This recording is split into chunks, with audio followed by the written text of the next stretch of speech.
Tungod sa grabing kainit nga nasinati tungod sa El Nino, di lang kaumahan, basakan ang nangadaot apan lakip na ang mga pananom sa mga utanon sa lalawigan sa Bohol. Si Chelo Valiana sa report. Sagad sa mga mag-uuma na anad na sa mga pananom nga dili makatubo kung mahitabo ang adunay El Nino. Ang pananom sa mga repolyo sa Barangay Buktol sa lungsod sa Hagna nangadaot na tungod sa grabing kainit. Kung mabuhi man sagad wa kayo katubo tungod kay giatake usab sa mga peste. Aron kapuslan pa gihaguan ni Joseph Osorio og bisbis.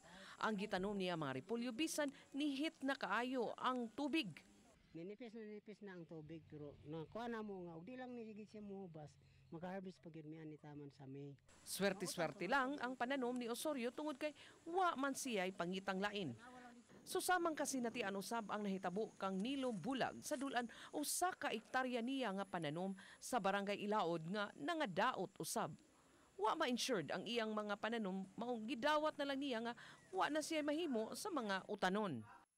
Kuan magudi giabot na si init wa koy kakuha gibubo muna si jang kuan na lamang napasagdan kay kuan po si jang kanang nay gikisud na po si lip minder nga kuan mga dangan.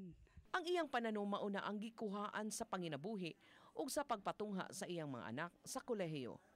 Chelo Valiana, Balitang Bistak.